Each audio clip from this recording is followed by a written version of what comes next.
Hey everybody, I want to introduce you to our latest sponsor, Salt Electrolytes. Feeling depleted after a tough grappling session? Well, Salt targets your depleted electrolyte levels with a boost of hydration and health. It gives your body the baseline recovery it needs. Salt contains 6 different electrolytes with a touch of iodine to help maintain a healthy thyroid. No sugar, no dyes, no bullshit. Go earn your salt. Hey everybody, and welcome to another episode of the BJJ Foxcast. I am your host, Alex Martinez, and I'm here with my co-host, Alex Tojo Kray. How's it going, Tojo? We out here. Yeah. Clearing my throat ever since like that match. I'm like that from last night. Yeah. Oh, it's what happens when you go to Tucson. I'm not going there. I'm not going there with you. I'm just kidding. I like Tucson. It's dirtier. No, it's not, dude. It's clearly not. Like Phoenix. Like if you take Phoenix, just Phoenix. And I'm talking like Phoenix, and Tucson. Not even comparable. Not even comparable. Old Phoenix versus old Tucson. Phoenix is gross. In the hills. Phoenix is gross. No, you were talking about Sean talking about how drunk we were the last podcast. We didn't drink much, but we got tipsy quick. That's what happened. I don't remember. Oh yeah, I don't remember. So yeah, you must have got really drunk. No, I don't like. I thought the last one we didn't drink. I'm like, oh yeah, that's silly. We always drink. Yeah, well, not this one. Not this one, but we did. Oh yeah, but he was like, you guys are so like concise and energetic, and then it just got slower and more slurred. I was like, oh, so you got to experience how drinking works. Yeah, and he was like, you guys were all over the place. So like that's our normal. All over the place is our normal. Yeah. I think if we stayed on topic, this would like not be fun to do. Yeah, because then it's just like a standard interview. Yeah, dumb, fuck that. I don't like that. Lame. I kind of like interviewing people, like new people in the room. That's kind of fun. But just hearing their life story and shit like that, that's a lot of fun. I don't care about anybody. So I don't care about you. That's mainly like, that's my like North Star. Like, forget Tojo and everybody else is cool.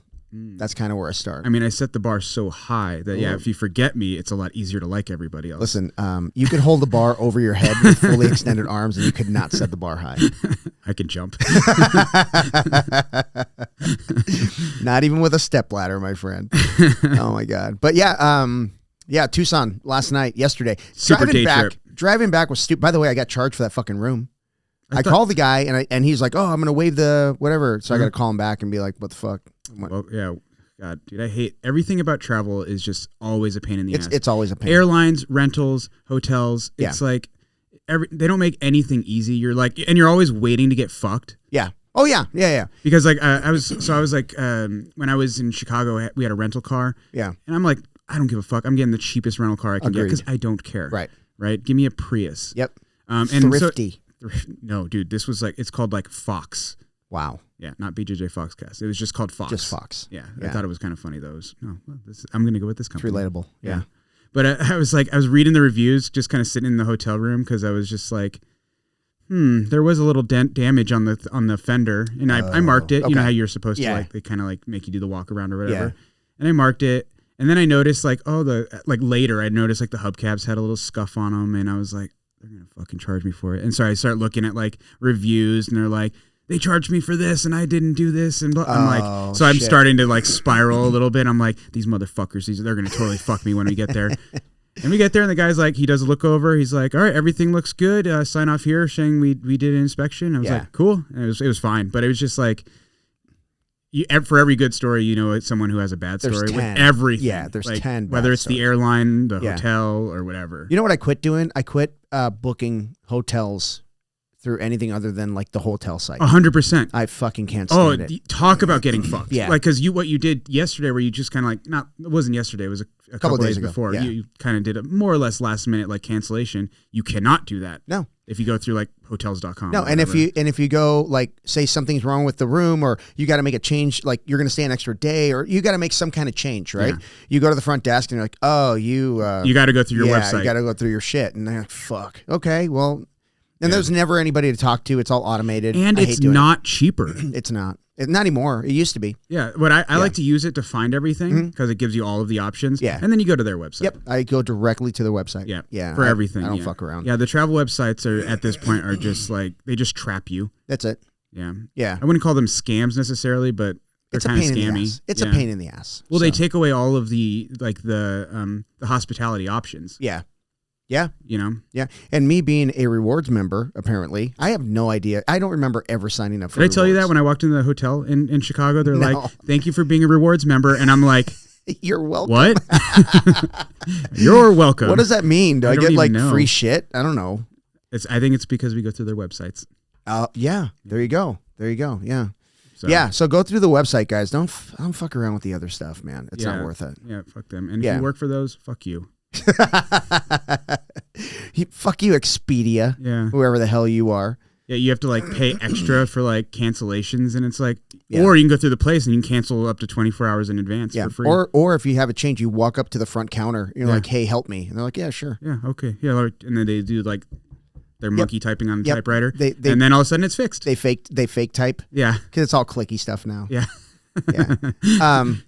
yeah. So make you think that they're doing something. Yeah, but yeah, I've been doing more hotel than Airbnb. Yeah, because hotels have really stepped up. You know, Airbnbs used to be the shit, man, because you're like a house. But if you get the right hotel, they have like a good coffee maker. You know, they have a decent breakfast or at least a decent restaurant. Well, I didn't even like mind all that kind of stuff. I thought the nice part about Airbnbs is like if you have like 4 or 5 of your friends, like when you're traveling for like tournaments or whatever, they're a little more convenient because everyone's in the same spot. Because even when you're sharing a car, that makes it real convenient. But like even like when we go to like Master Worlds and we're like in the same hotel, you're down like the north wing and we're down the west wing. And it's just like, well, we're not really by each other. Right. You know? Yeah. I mean, yeah, that's true. So they make it a little more convenient for that kind of stuff. Yeah. I still have to fucking schedule that one for Nogi Worlds. Yeah. Yeah, you do. Or we'll have to cancel it. Nah, we won't cancel. I'm just kidding. So drove to Tucson yesterday afternoon. Last Warrior Standing. It was kind of cool. I mean, in a theater, that was kind of weird. It was very weird. It was at the Pima Community College, like their West campus. Yeah. It's the only one that I even know exists. The only one I've ever seen. But it's what they call it?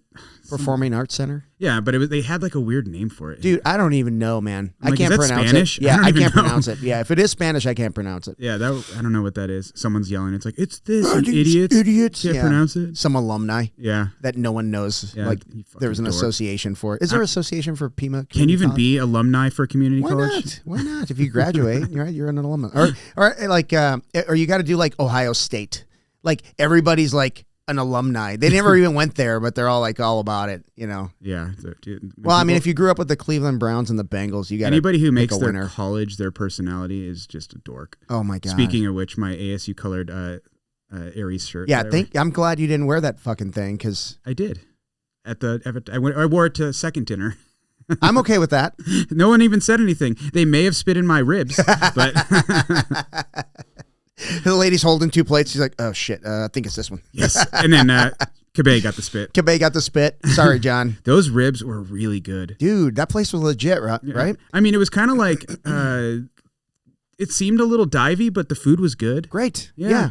You know, that's a lot of spots in Tucson. They've been around for those restaurants been around for a long time. They're usually really good. There's nothing else in that area either. Nah. Like, it's like kind of like by those condos by the Pima Community College. But there's like, no, there's not even like a McDonald's nearby or anything. Nothing. Yeah. It's just like, here's just this barbecue place. And it was like a mile from where we were. Yeah. Yeah, something like that. Maybe even less. Yeah. It was like right down the street. Yeah, that was cool. They're like, we're the barbecue place. We specialize in ribs. Yeah. So cool. Yeah. Then they got that place at Edith's place. Mm-hmm. That's on that hill. That's like a couple miles down. Yeah. Down the street. That was really good. I mean, we went there last time.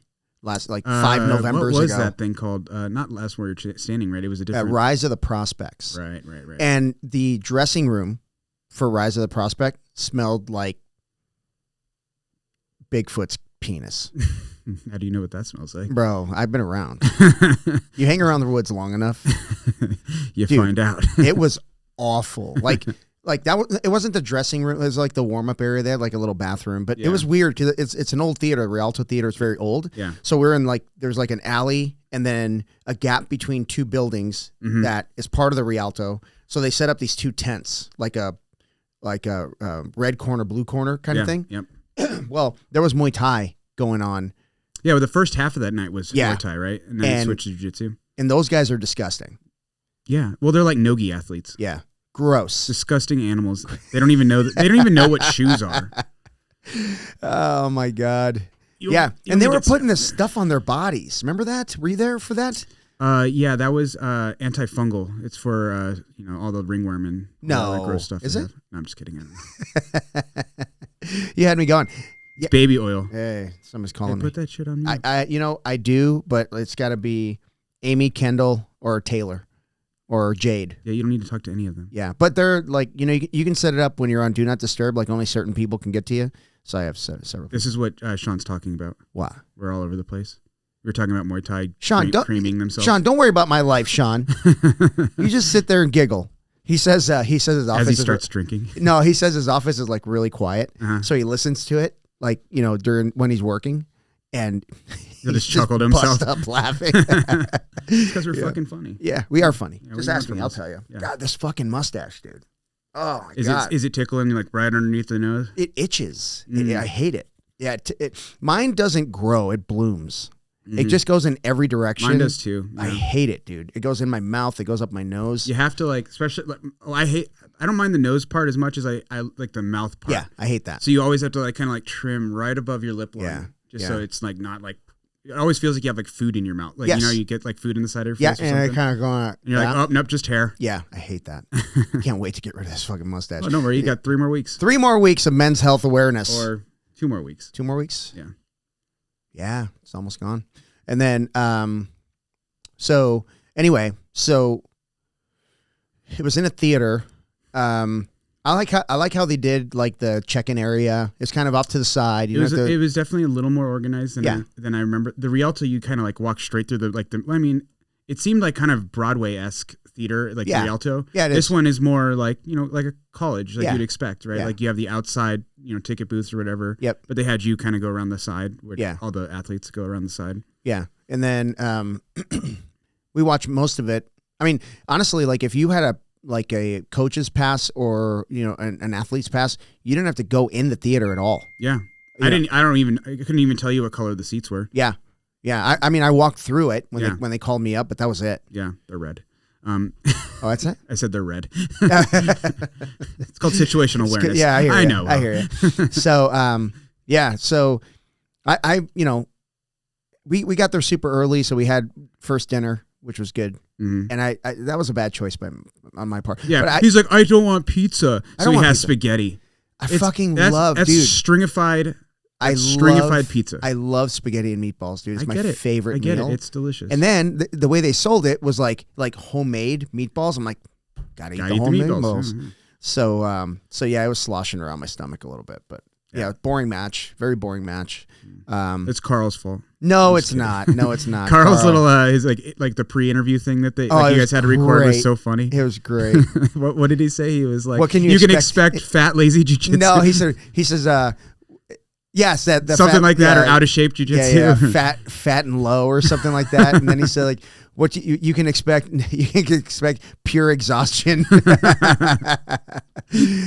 my God, that was good. He's a funny guy, man. He wrestler, judo. So as soon as he tied me up with the gi, I was like, yeah, I should probably take a seat. Yeah. So ended up being the same thing we go through every time, just a guard battle. You were in closed guard without closing your legs. I did not close my guard though. Yeah. I said I was going to play open guard the whole time. Mm-hmm. And his corner said the guard's open like one time. So I think their strategy was to stay low and not stand up. Yeah. I wanted him to stand up, so good on him that he didn't. So, but it made for a boring match. I think he like you said. I think he knew, and I think he was a little out of shape.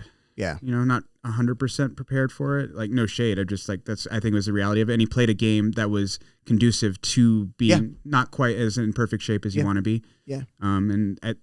I guess it ends up being a little more boring that way. So but it's a good strategy. Yeah, I mean, we talked about it a little last night. How you you shot up your triangle, but you had like 2 sleeves. You had the double sleeves. Yeah. You shot up the triangle. You hit it, and I was like, yeah, you should have grabbed the collar or grabbed his head immediately. But I was like, you were probably just like surprised you hit the triangle. Yes. I was like, how the fuck did this happen? Yeah. And then he postured out of it perfectly, like he should have. Yeah. And you were and then that's the only time that he really almost got a pass on you. Yeah. Which, good on him. He tossed those legs over and was like getting ready to get you. But because I had the double sleeve, I was able to stuff his sleeve and just stiff arm and then just wait for him to move, and I recovered.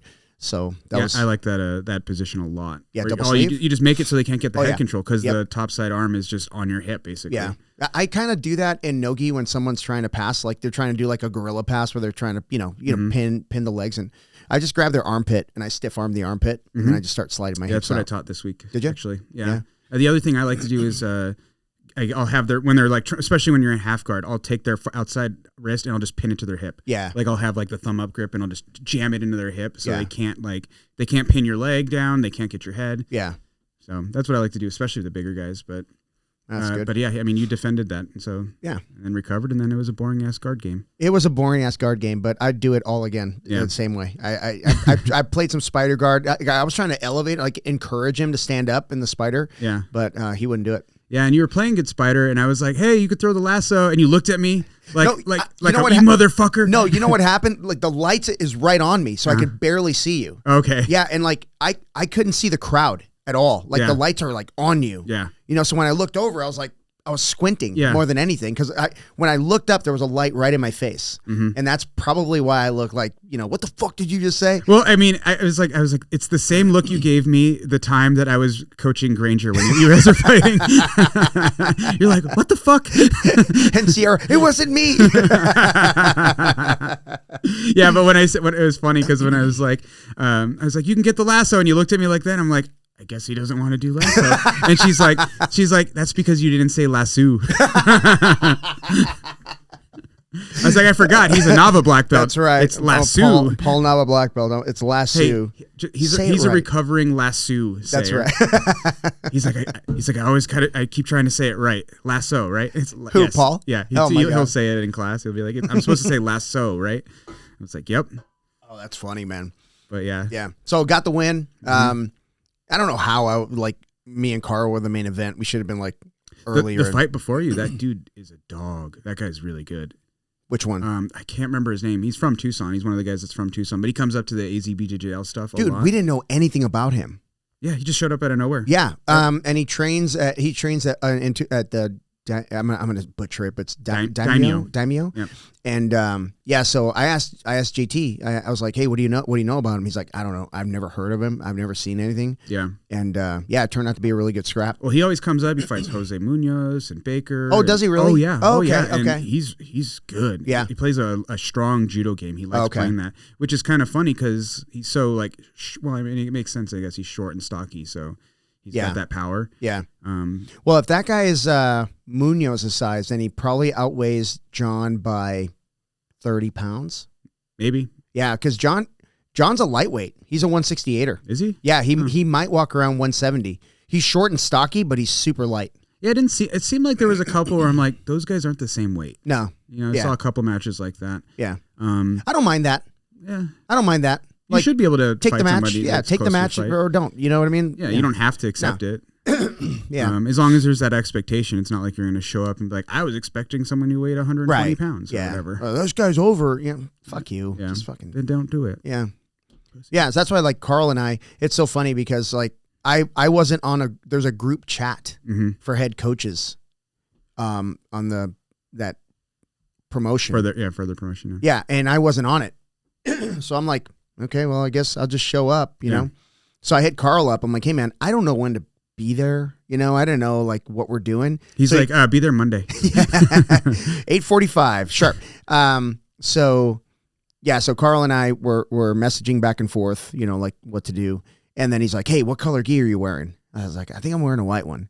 And he's like, okay, so if you wear white, I'll wear black. I'm like, okay, perfect. It's like, just like a couple of bitches coordinating wardrobe. I think they're called women. No. What he and I did was a bitch move. That was very bitch like. The funny thing is like that. The promotion was really strange to me because it was just like the crowd was not engaged. Like, well, or maybe they're overly engaged because it was so quiet. Every match was so quiet, and they had like this like weird soundtrack of just like.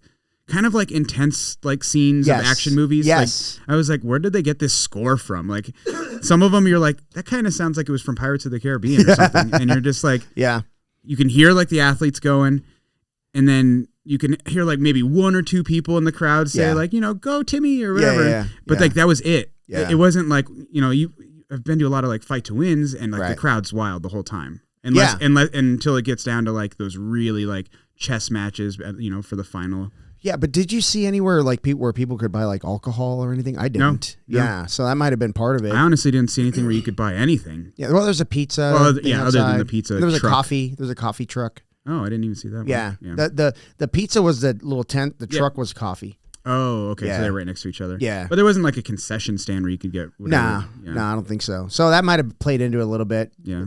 Crowd was a little subdued, which is fine. Yeah. It's totally fine. It was just a little eerie. I'm not used to having quiet jiu-jitsu events. Yeah. Even like, a regular tournament isn't quiet. Well, that's like the old school MMA stuff in Japan. They would just be quiet throughout the whole thing. You could hear like it's like a respect thing though, right? Well, and they're all like really engaged as in like they're like studying almost as they're watching. Yeah, so you could hear like when a punch hits the body, it sounds like hitting meat. Yeah.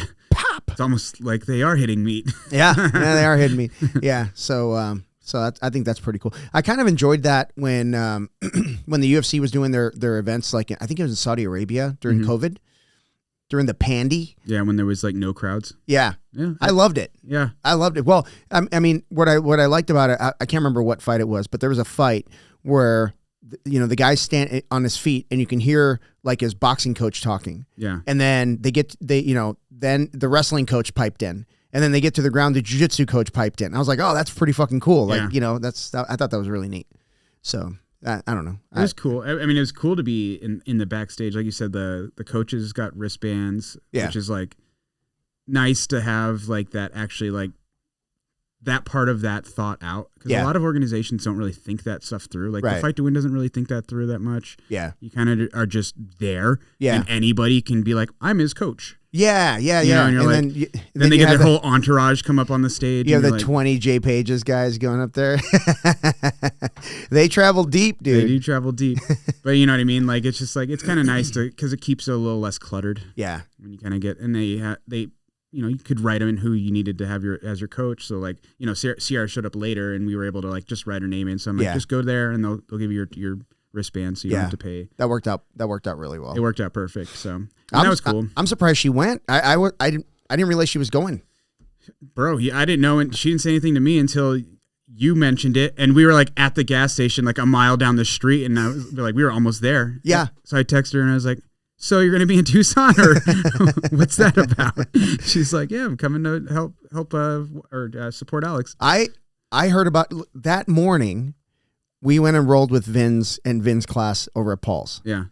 And we're leaving and we're all kind of, mulling around.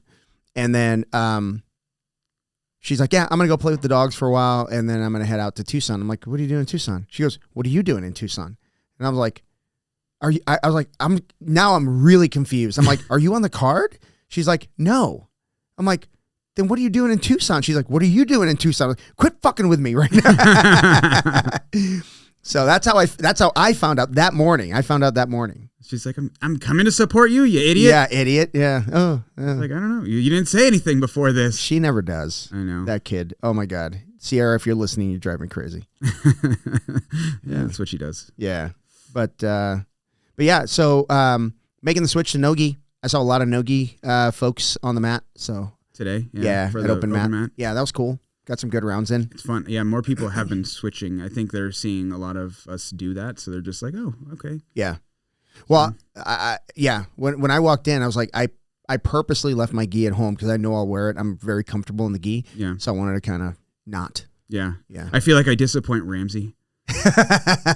So I'm always like, I need to get my gi round in with Ramsey, and then I'm switching to Nogi. Yeah. Because he doesn't care for Nogi all that much. Oh, really? Yeah. So wow, I'm surprised. It's funny is he's good at he won the Phoenix Open. Yeah. When they did the Nogi part of it. Yeah. So it's like he's good at Nogi. He just doesn't care for it. I mean, that's fair. I get it. I don't really care for Nogi all that much either. I'm enjoying doing a bunch of Nogi lately, but yeah, it's kind of like one of those. It's like finding like an old toy. Yeah. Or like an old gun in the gun safe, and you're like, oh, I forgot I had this one. Like an older, easier one. Like an older, easier gun that hits the target every time because it's so easy to use. Yeah. Yep. Yeah. Yep. That's it. Because there's way less moving parts. Way less moving. You're not wearing a thick coat and pants. Yep. It's not so easy. Nothing you have to worry about. Dude, I could go again. Yep. I could go again. It's easy.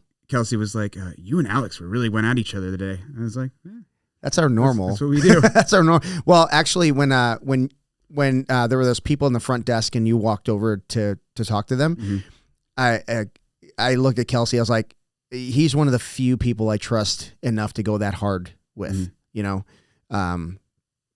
I think mainly because we're both working towards the same thing, so we know how intense we have to be, right? And we know it's not going to be some fucking some reap heel hook bullshit. That and I'm not going to blast a submission. Yeah, I'm going to put you in the submission and and start applying. Of course, So getting herky jerky with a lot of it. Yeah. So I mean, like I said, there's Vin. I love training with today. Vin's in my guard, and I'm playing this open guard, rolling Nogi.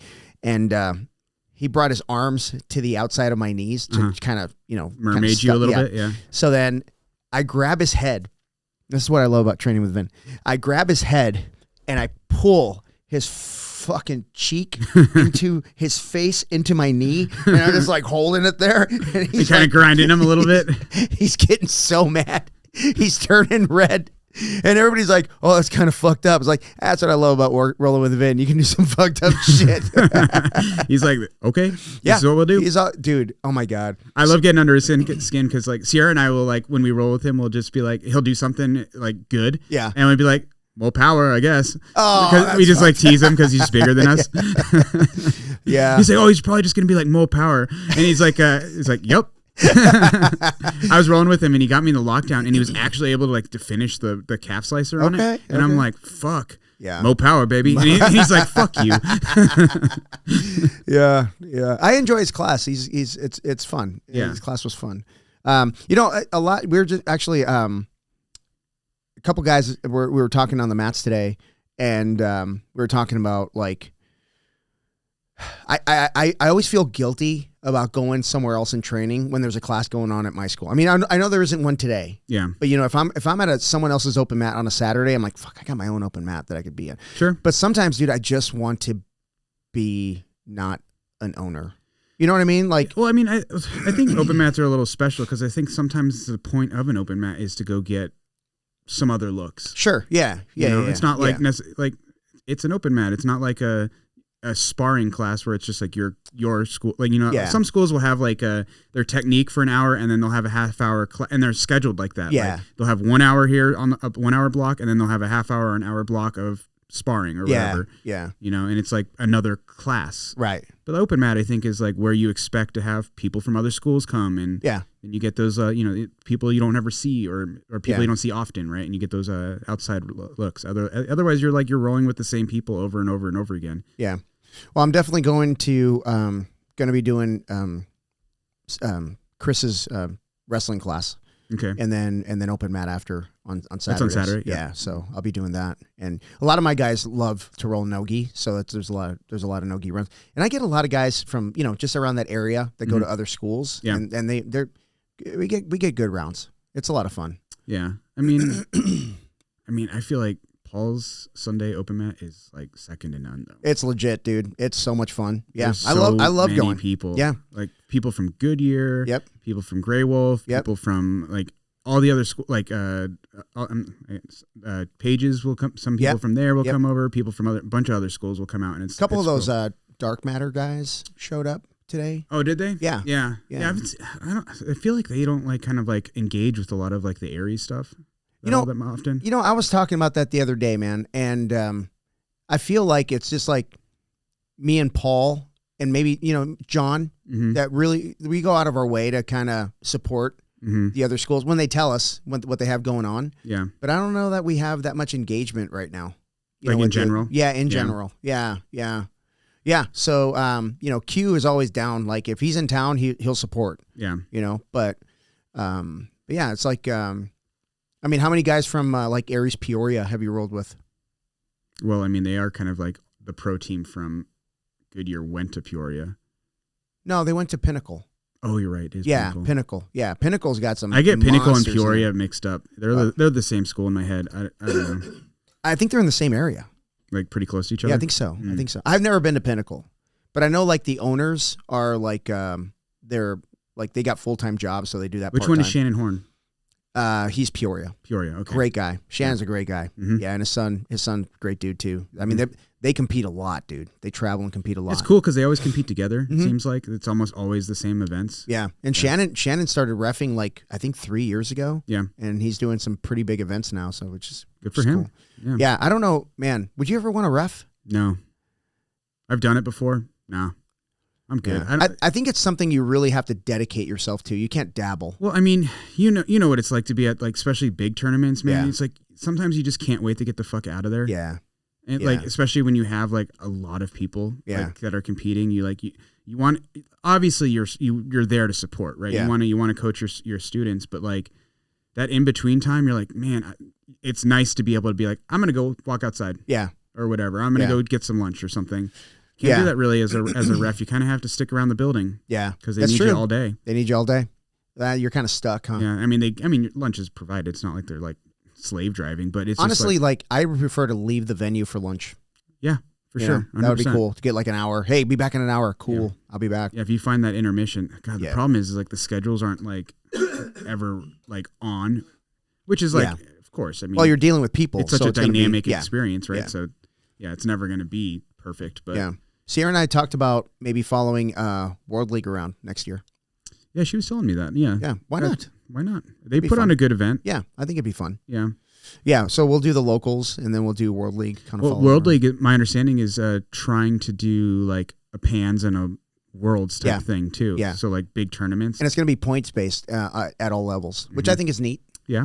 You should have to qualify for Worlds. Mm. I've always said that. Even at the Masters level, like we should have to qualify. We don't, which is fine. But then you got guys that don't compete except for that tournament. Yeah. Stop coughing. I can't help it, dude. Ever since that match. You didn't even get choked. I didn't. I was just breathing heavy. That's because you're fat. I am not right now. Dude, I've been jumping in the cold plunge. Like I did it twice today. Yeah, good for you. Dude, I fucking love it, man. I feel great. Do you love it or do you love the way you feel after I actually like I almost like can't wait to get in because I know how good I'm going to feel after. Yeah. Yeah. So, and you know, it's not like the one that I go to at Unfair Advantage is colder than my pool right now, but the pool's still cold enough. Like, you know, it'll get you. But, man. You're going to buy one? Like one with the chiller? Yeah. I mean, I'm looking at the Black Friday stuff, and there's a lot of big sales. Yeah, big sales. So yeah, I think I'm gonna pick one up. So you just gotta wait. Well, they're doing their sales now. Yeah, but I think I want to research it a little bit because I think I told you about the plate and frame versus the the other where it's going through the heat exchanger. You gotta weigh the pros and cons. Yeah. I want to see if there's any like evidence of like, hey, that's no big deal with the particles going through the heat the actual heat exchanger in the rather than plate and frame. Yeah. So, or the coil rather. So, you know, and filtration, like who has a better filtration? Because that's really going to play a big role in particles getting in. Because you're going to have shit on your feet. Yeah. Right. Or, you know, whatever going in there. So, well, I mean, it's filtered when it sucks it into the machine, right? It is filtered, but how like particulates do get through the filtration, right? I mean, you could have, I mean, you know, that curtain is a filter, right? For all intents and purposes, right? But does it hold particles? Probably not. Right. You know, well, I mean, it does at certain size. At certain size. Yeah. So I don't know. I just want to be careful if I'm going to spend, you know, that kind of money and not, you know. Yeah. How much do they run again? Well, I mean, like without a sale, like what's the going price? For something anywhere like from like $2,000 to $6,000. Jeez. Yeah. Just depending on what you're going to buy. Yeah. At least you don't have to like completely like redo all of your electrical supplies like you did for your hot tub. Yeah, for the hot tub and the sauna. You spent like $100,000 on that thing? No, not that much. It was a lot, but not that much. But yeah, so so I mean, I think in the winter, like I'm good. Like I'm gonna be doing Unfair Advantage, that cold plunge there 4 times a week. Mm-hmm. So I mean, I don't know that I need one, you know, that all that often. Did you notice the hot tub on your electric bill? Not really. Really? Yeah. It's not that big of a jump up? Nah, not really. It's surprising because I figure it draws a lot of amperage. So, once it gets the temperature, it's actually pretty efficient because we keep the top on it. Oh, it keeps it insulated. And that top is like super thick. Also, I mean, it was in all summer, so yeah, it was all summer. The summer's trying to make it hotter than it. Yeah, than you so want it. When you would expect to see that bill is in the winter, not in the summer because we don't. It's too hot to get in. I mean, you literally don't need the heater in the summer. We turned it down to like 75, and it's still like 107. Perfect. Fuck no, it's so hot. I love when it's 107 is so hot, dude. It got to like 110. Well, it makes weight cutting so easy. You sit in that thing for 5 minutes, and you're like, that's what you did, pounds. huh? Yeah. Well, I tested it. I didn't need it because I think I did it a couple days before. Mm. So I mean, I gained that back right away. It's just water weight. Yeah. But yeah, I wanted to see, and I was like, holy shit, that weight really does just come off sitting in a hot tub. Yeah. Cool. Yeah, I remember. Good data. I can't remember what tournament it was, but we were staying at a hotel. It had to be Pans. It was like Anaheim, and we got this hotel, and Justin Pohl found it because it had a sauna and a hot tub. Nice. The hotel did, and it wasn't like a very nice hotel, but it had a sauna and a hot tub. And we get in the hot tub, and there's a bunch of jiu-jitsu people. I just want to throw this out here. He had to find that because that guy can't keep the food away from his face. No, he's fat. He's just like, When he says I'm going to the gym, he means buffet. But we get into the hot tub, and there's like other jiu-jitsu people there, like a bunch of them. And we're just talking, And, dude, it was like 20, 30 minutes after I got out that I stopped sweating.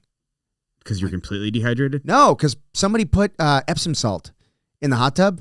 So we're just sitting in an Epsom salt bath. Yeah. And then I got out and I could not stop sweating. I mean, I shed weight. I didn't need to shed weight. Right. But I did. You're just relaxing. Yeah, I did. I was like, man, I can't stop sweating. That's what it was. Man, didn't seem like Epsom salt was even necessary after being in your hot tub. Yeah, no, that's really hot, dude. Yeah. How hot was it when you got in? I don't remember, like 108, something like that. Ugh.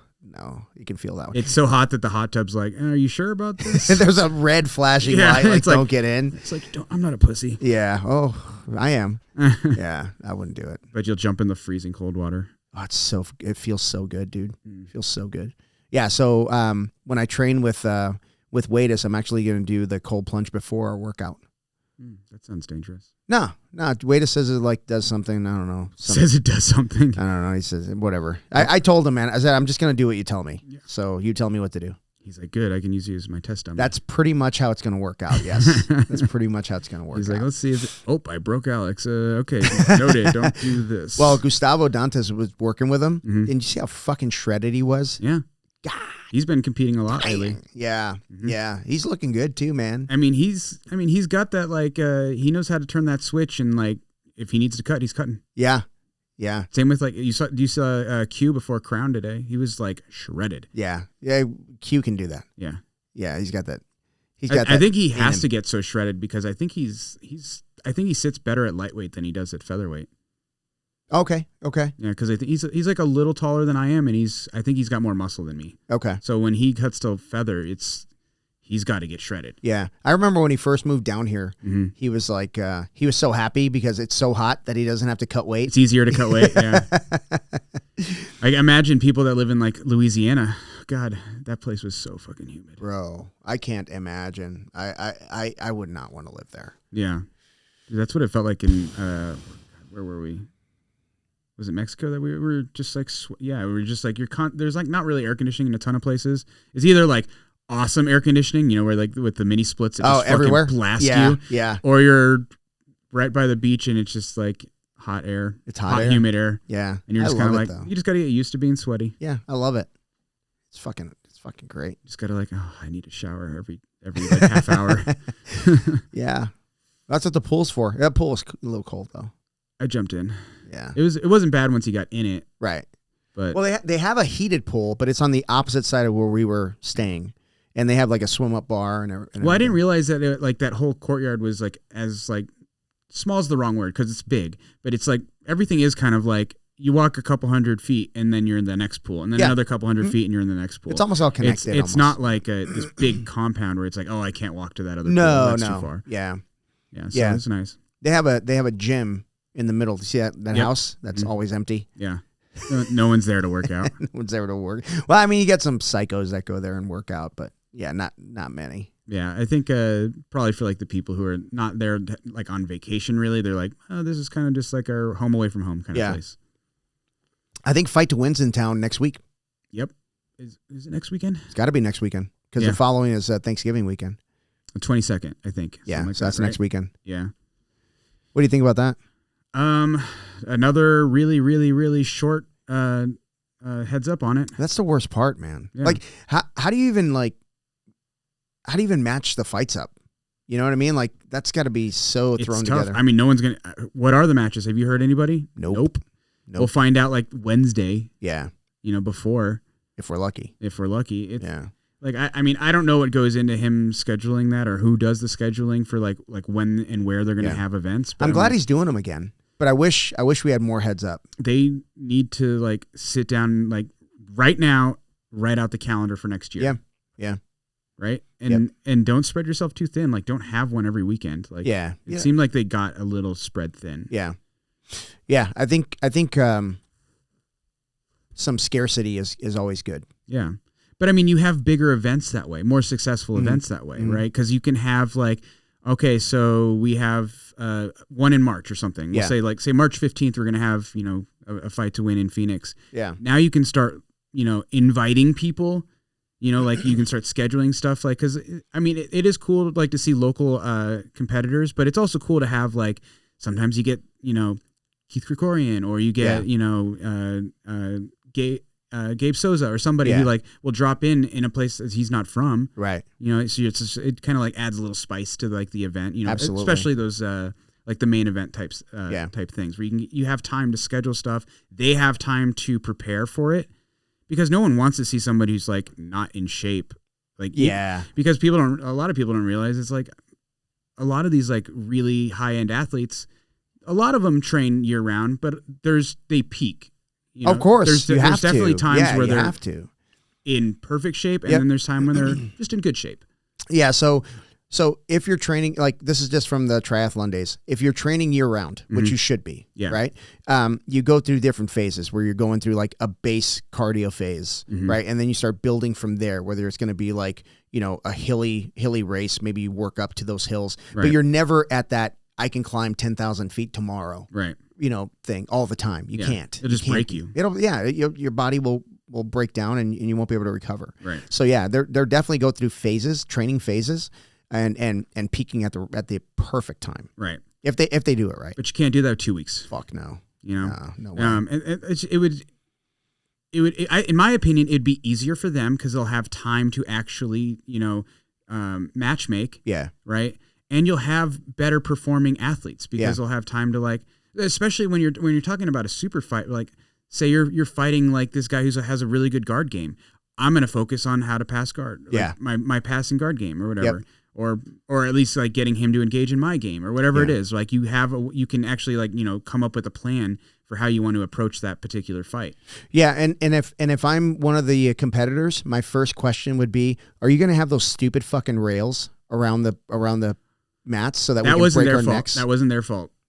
Well, but that's a valid question though. Sure, that's a safety concern, and not in the way that stupid venue thinks it is. Yeah. Right? Oh, they could fall off the stage. They could break their necks. Yeah. On that stupid bar. Haven't you seen $1 Million Baby? $1 Million Baby didn't take much, right? One cheap shot. That's all I'm saying. The movie goes downhill from there. But dude, I remember someone recommended that movie to me. Didn't tell me anything about it. It's like a Clint Eastwood movie. Oh, it's great. I'm a fan. So, I'm watching this fucking movie and I'm texting. I'm like, how can you do this to me? I haven't stopped crying. The main character breaks her neck and then can't box anymore. They can't box anymore. And then he kills her. Yeah. Oh my God. Spoiler alert. For a 20-year-old movie. Oh my gosh, man. Yeah. I was like, how can you do this to me? But I mean, like if you schedule ahead of time, you have time to plan out venues too. Like that's another thing. Like you'll have the time to pick out the good venues. And if you need to fundraise for if you need to. I don't know what their financial or come up with sponsorships, is. Right? Exactly. So like everything else is so much easier when you have more time. Yeah, I really honestly like my favorite venue for Fight to Win was that Westworld. The arena, like the horse arena. I thought that was a fucking cool venue. Well, it's big. Yeah. I mean, I actually like the Victorium. A lot of people don't like the Victorium. Victorium's cool. It just got too crazy. The parking sucks at the Victorium. But other than that, like, it's cool because like they have the bar that's already there. Yeah. But it's on the upper level. Yep. And even if like, say like you're not there to drink, whatever, that's fine. Like, but you can see really well from that upper level. And then they have like the Jumbotron TVs on the walls. That makes it really cool. So like, because they always have like the big poles on the corners to like for the lighting and everything. Yeah. If you're right behind those things, you can't see shit. Yeah. Honestly, I think for the Victorium, you need to charge more and have fewer people in it. Because it got really, the VIP wasn't like a VIP. Everybody was sitting all over, it was. VIP just meant you had a table. Right. Yeah. But I mean, then, it was just packed with people and, half of them were. By the time you're getting to like the second half of like the night, everyone's standing in the VIP area anyways. Yep. And there's nobody like. But there's nowhere else for them to stand. Right. You know what I mean? So, yeah. Yeah, I mean, there's pluses and minuses. They should just have everything at the Mullet Arena. Mullet Arena. I love that place, dude. I wonder if you could you could obviously do 100%. Yeah. Why not? Just put it right in the middle, big, and you could have a big stage. Like, big stage. Where they can't like run away. They can still ass drag though. Yeah. Good. Make wrestlers actually have to do jiu-jitsu. Right? Yeah. Bitches. Yeah. Anyway. So let's talk about politics. Dude, let's not. Who were we talking to yesterday? It's like, oh, we were talking about politics the whole time. It's been perfect dinner, for a podcast. At dinner last night. Oh, it was all politics. Oh, my God. Yeah. Yeah, we definitely don't want to do that. Nogi World's coming, and it seems like the numbers of people that we have coming are increasing. Yeah? Yeah, I didn't know that. First, it's kind of been a while since we've had, like, you, me, Vin, Paul, like, and then, you have students. So we have Sierra's going to be there. I'm trying to talk to little Luis into doing it. That'd be good for him. I think so too. Yeah. Yeah. But it's kind of cool. It's kind of like not quite like the olden days where we all like would come as like a huge team to like, Vegas Open or those were the days, man. Long gone. Unfortunately. It's weird. It's weird how things have changed, but I get it. Paul and I used to talk about like how to make that happen again, and it was just like, I don't know, because like if you increase the intensity and like increase like the all right guys, we're all signing up for this. Yes. People get scared. Yeah. Well, that's how it stopped. Paul quit being a tyrant. Yeah. But I mean, you get less students that way. Yeah. Yeah. Because I think you get the harder students, like the ones who are, or not necessarily the harder, but the more dedicated students. And then you lose everyone else who's just kind of like, I'm just here for fun. Yeah, I don't want to compete. Thank you. Yeah. I'm totally cool with that. Like, people that don't want to compete. I do it because I love doing it. Yeah. People are like, oh, great, you're setting a great example. I was like, cool, but I just love doing it. That's my motivation. I don't do this for them. Well, it's the reality of it. I mean, but I think when you're not doing something to motivate your school, like you're motivating them by showing that you actually love it. Yeah. They're like, oh, there must be something to this then. There is. You know what I mean? There absolutely is some to it. Yeah. Like if it's not genuine, I don't think it's motivating. Yeah. When you're trying to be motivating, it's not motivating. It's not motivating. Right. But when you're doing it because you love it, then it's motivating. Yeah. And you can't like make yourself love it. I mean, you can, I guess, if you don't do it and then you go do it and you realize and you like are open to the experience. Like it's a lot of stress. Like there's no qualms about it. Like, I don't care who you are, you're stressed when you're going into a tournament. Right. But it's fun. Yeah. I go through different phases when I'm competing. I go through the fuck yeah, I can't wait. And then I go through my I can't wait for this to be over. Yeah. What the fuck am I doing here? You know what? I go through that. Like, what am I doing here? I can't wait for this to be over. And then you do your first match and you're like, oh, that wasn't too bad. Yeah. Yeah. They're like, okay, cool. Go on to the next one. Yeah. So it's kind of fun. Yeah. It's cool. And then the one time you blow your knee out and then you're like, oh, this fucking sucks. I never, when I hurt my knee in a tournament, I never went through that. Like, I never like, it's part of the game. You had a fake injury. You didn't really It's part of the game. I mean, it is what it is, dude. Mm-hmm. I mean, setbacks, that's just part of the game. Yeah. But yeah. I think it's a lot harder for especially younger athletes. Sure. Yeah. Because their life, like their number of years basically that they've put on the mats is so few that like taking 6 months off seems like it's way bigger than if you've like been around forever. And I don't mean like you and I haven't been doing jiu-jitsu for like decades. No. But like been around for decades. Yeah. Right. So it's like 6 months off. Yeah, it's going to suck. Yep. But I mean, that's just a small drop in the bucket of our lives.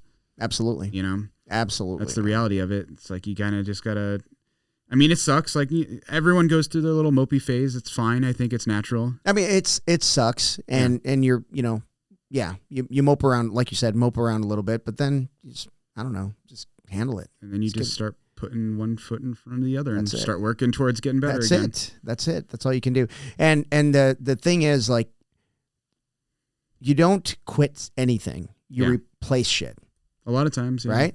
So, I mean, the minute you start replacing jiu-jitsu with other shit, that's going to become your thing. Yeah. Like Matt Mamelin is proof. Pickleball. Pickleball has taken over his life. Can this sport just die? Can this activity die? It's not a sport. I wonder how many pickleball injuries are. Hey, hang on. Wait, before we talk about pickleball injuries, someone told me Doc Zeman is like working. Yes. Greg McClarty. Shout out to Control Physical Therapy. He said he sent somebody to Zeman and they got an operation. Huh. He just doesn't want to answer your phone calls. He just doesn't want to take my calls. He's like, this guy again? Would you just quit? I paid him. God damn it, Doc. Yeah. So there's hope. Doc Z, man. Doc Z is still around. He's probably just doing like at-home surgeries. Yeah, I'd fucking go to his house. In his garage. Chop me open in your garage, Doc Z. Fuck yeah. Huh. Yeah. Did you look it up? Did you confirm? No, I didn't confirm. I take Greg's word. Actually, I know. I have resources. I'll look it up. Okay. Yeah. So I said, where is he? He was like out of Phoenix, like right off of Highland. I'm like, yeah, that's where I went. That's where we went. Yeah. He moved locations. Oh, maybe you guys just didn't get that memo. What do you mean he moved location? Oh, I went to the Highland one for my second surgery. It's like literally he moved 2 buildings over. Yeah. Okay. No, I went to that one. Okay. Yeah, that brown building. Yeah, where the Whole Foods is. It's right. No, it's it's by the Whole Foods. Yeah. But like you like the entryway, you like walk downstairs. Yep. And you go in. Okay. Yep, that one. Yeah. That was the second building. So yeah. It was kind of weird because now he's like, when I was coming for my follow up, he was like part of like a partnership then, and there was like 3 or 4 other different orthos there. Yeah. So, but maybe he's back. Yeah, I hope so, man. Maybe he just got bored playing golf. I don't know how you can not be bored playing golf. I like playing golf. Yeah, that's because you're old. Tell you what, man, it's a sport. It's not a sport where you're set up to fail. Think about that. That's why the lowest score wins. Yeah, who the fuck would play a game that you're set up to fail? It's like playing darts, but you got to throw like through fan blades. Oh, that'd be awesome. You ever watch professional darts? Yeah. It's pretty impressive. It's very impressive. Yeah. You know, and I always think about curling, how that got popular. The one where they're like rubbing the ice. It had to be a goof. Yeah. You know what I mean? How that got popular, like fucking curling. But it's one of the more popular oh man, they'll have like winter sports. This huge fat fuck, and he's like really good at it. It's like, that's how you know it's not a sport.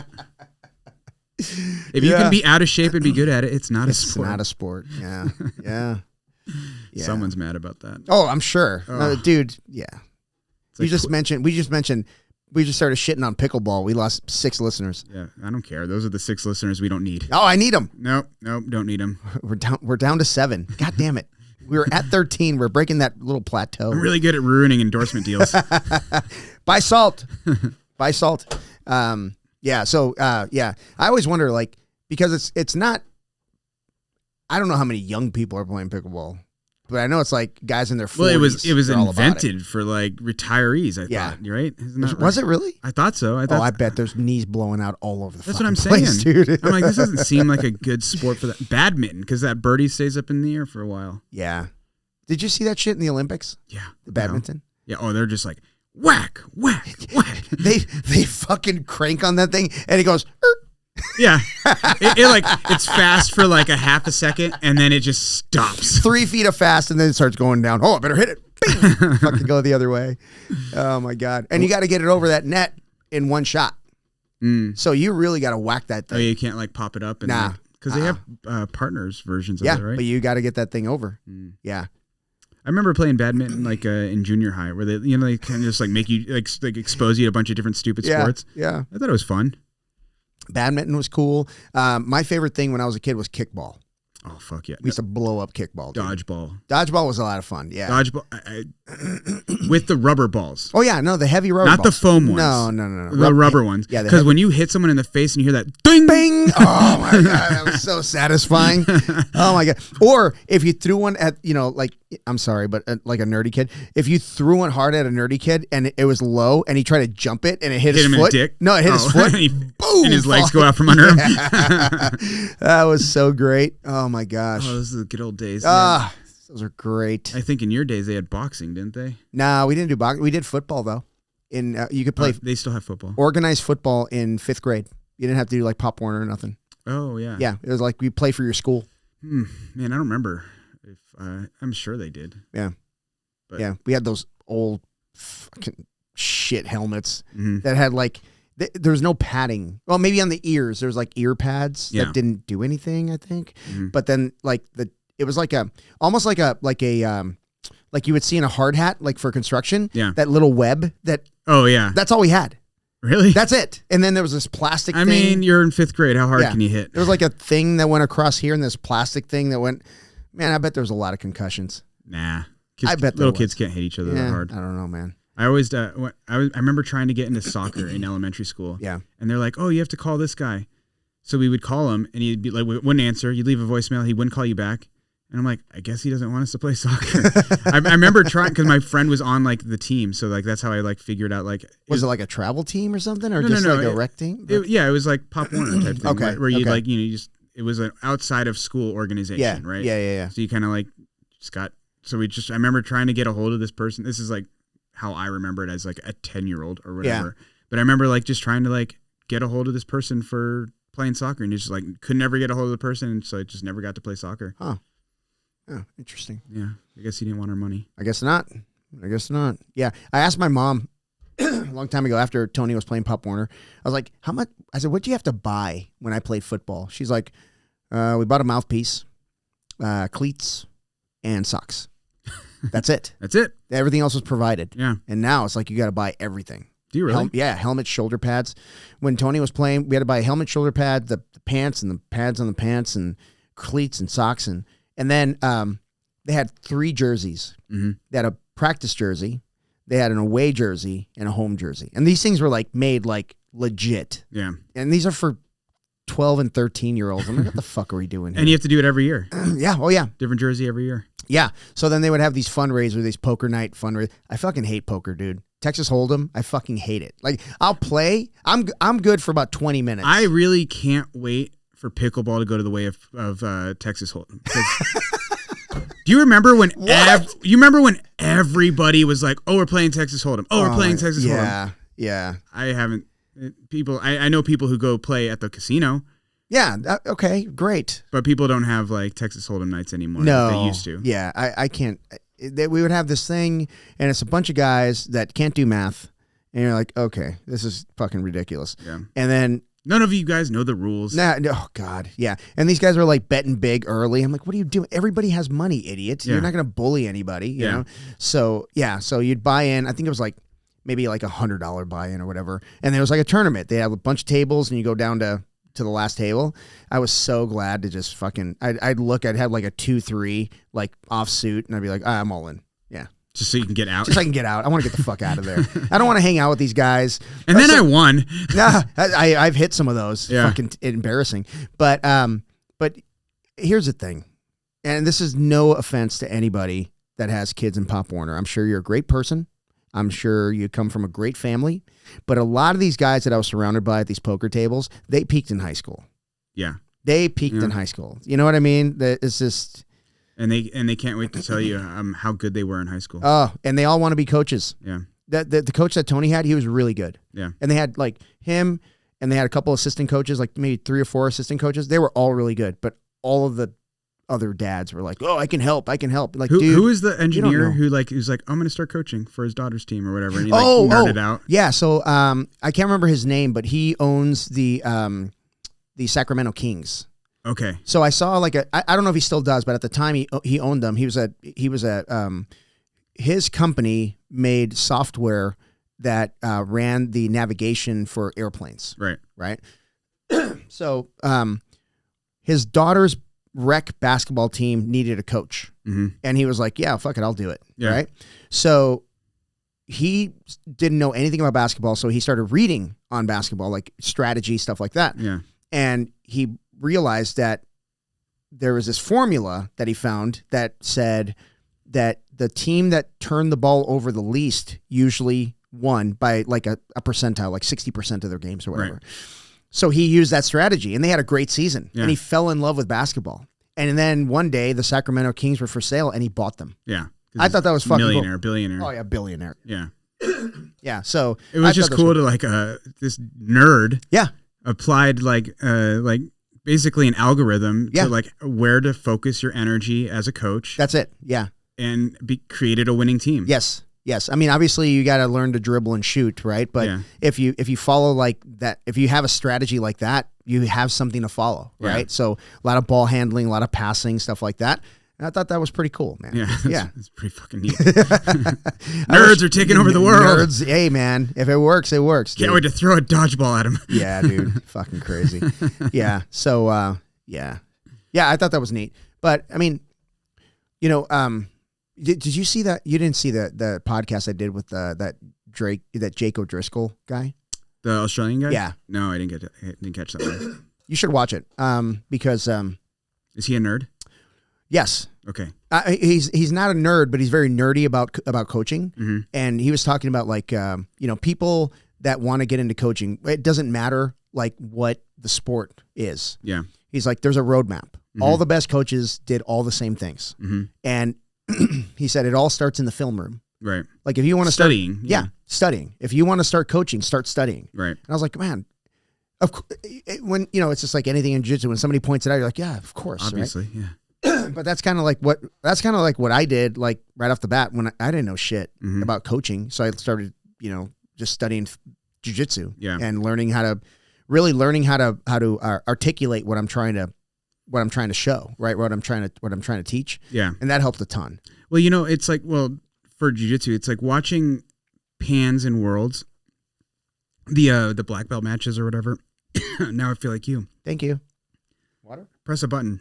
You don't have one. Watching. God, I wish I could mute you. Oh man, you can just pull the plug. Give me some of that water, actually. Now I'm gonna get throat aids. Yep. What was the dictator? Now you have herpes. But I mean, watching like Pans and Worlds and stuff, it's actually, in my opinion, in a lot of ways, it's way more beneficial to watch those big events and look at the techniques that are being implemented at the highest level. Yeah. Because, and I mean this like over downloading someone's instructional, because you can have an instructional with 20 different techniques. How many of them are actually being applied at the highest level? Yeah. Probably very few, right? Especially like if you're looking at a given athlete, like Adam Rosinski's one that I like. I watch his competition and I watch his instructionals a lot. There's a lot of stuff in those instructionals that I don't see him do at Worlds or at the Opens or at Pans or whatever. Okay. So like you can watch these techniques and then it's kind of like learning where to focus your energy. Because if it's like that's what he's actually using in the tournaments, that's probably where you should probably focus your energy. I agree. Yeah. No, that's a great way to put it. Yeah. And it's kind of like what that engineer guy was doing with the basketball thing. It's like I could teach them, how to shoot free throws or 3-pointers or whatever. But it's like, but that's not what's winning. Right. It's not turning the ball over is what's winning. Yeah. Yeah. Right. Yeah. So it's like you have a finite amount of energy. You have a finite amount of time to train.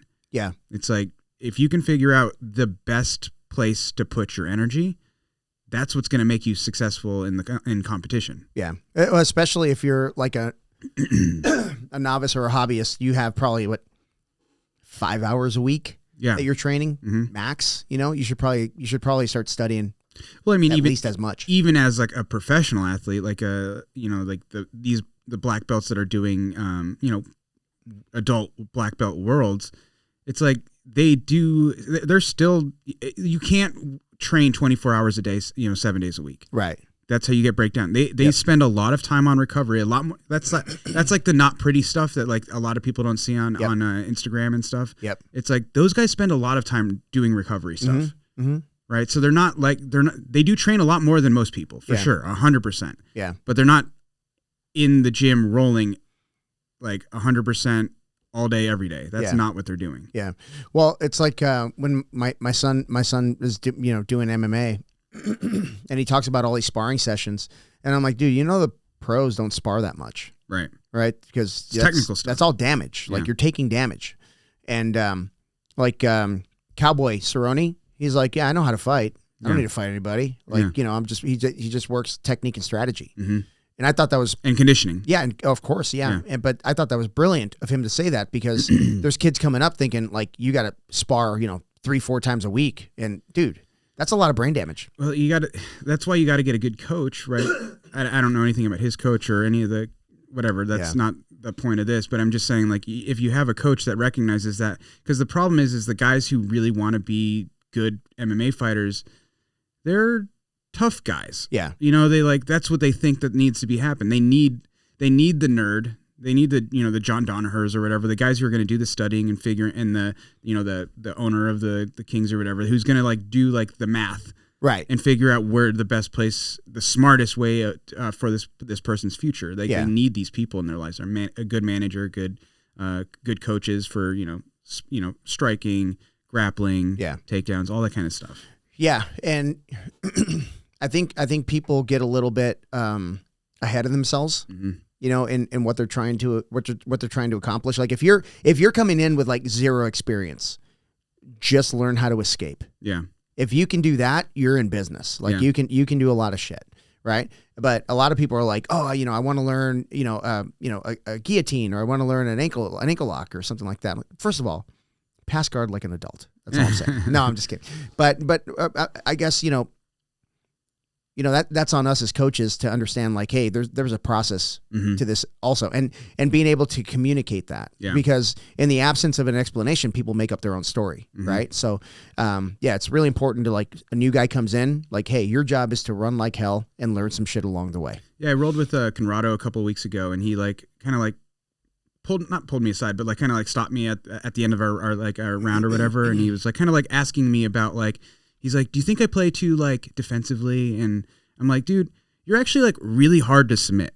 Like, cause he's really, I'm like, that's a really good skill to have. 100%, like if you can be unsubmittable, dude, the rest is kind of easy. Yeah. That's the hardest part, like, is being really good defensively. Yep. I'm like, but we're in the training room, you're with your teammates, this is where you should be opening up. Like, you obviously got the not getting submitted part down. Awesome. Yeah. Put yourself in positions now. Like, let's start working on the other parts that you've kind of neglected a little bit more, right? Because you've gotten so good at that. But man, like, as a coach, especially, we were talking about like building curriculums yesterday, right? Yeah. You and I, when we were driving down to Tucson. And I think it should probably be like 2/3 of your curriculum should be some sort of defense, whether it's retention, defending submissions, escaping side control, escaping mount, that kind of stuff. The majority of your stuff should be that. It's not the stuff that people want to see. People are like, hey, teach me how to armbar from there, or teach me how to like choke this guy. Like, they want the offensive stuff, which is, but honestly, like, the offensive stuff is in a lot of ways is the easier stuff. It's like being able to be defensive, like be safe in those positions and negate someone's offense is going to pay dividends, in my opinion, over like just focusing on offense. Yeah. Yeah. So it should be, in my opinion, it should be, 2/3 defense, 1/3 offense. Yeah. No, that's a great way to put it. All right, man. Let's call it. How long? Yeah, let's call it. You got that dinner tonight. Yeah. And I got to meal prep and get all my shit ready for tomorrow. Dork. I am a dork. All right, everybody, if you love the podcast or if you hate the podcast, please like and subscribe. Please follow us on Instagram, Facebook, all of the socials. And talking to, what was his name? The guy sitting across from me? His wife is May. Huh? Oh, I don't know. I can't remember his name. But he was like, hey, what other platforms are you on? I'm like, we're on all of them. And he's like, oh, man, you made my life so easy, because he listens to Amazon Music, and we're on there. What the hell is that? It's Amazon. That's a thing? That's a thing. Amazon Music. That's his thing. He's like, oh, because he doesn't like, I don't know if he doesn't like to watch the YouTube or whatever. But anyway, it was going to be. So we're on all of the platforms where you can find a podcast. You don't have to watch this on YouTube. But that's it, man. Thanks for doing this. Yep. All right. See ya. Bye. This episode is brought to you by BioPro Plus. BioPro Plus is the faster, easier, and safer non-synthetic alternative to painful, expensive, and invasive anti-aging hormone treatments. The growth factors in BioPro Plus have the unique ability to regulate and restart the body's natural sex hormone production, and it also assists in raising glutathione levels, improving immune response, repairing DNA, promoting enhanced protein absorption, and supporting self-differentiation and proliferation. I don't know what any of that means, but I can tell you this. I've been using this stuff for about a year, and my ability to recover is through the roof. I'm training jiu-jitsu 3 times a week. I'm lifting weights 2 times a week, and the amount of time it takes for me to recover has reduced significantly. I'm 51 years old, and as an aging grappler, I got to do everything I can to stay on the mats. So I go through a pretty regimented recovery system, and BioPro. I also use the evening version. I forget what it's called, but it's fantastic. Get this stuff. Go to www.bioproteintech.com and put the promo code Foxcast. Promo code Foxcast will get you $30 off your order. Hit them up. You won't regret it.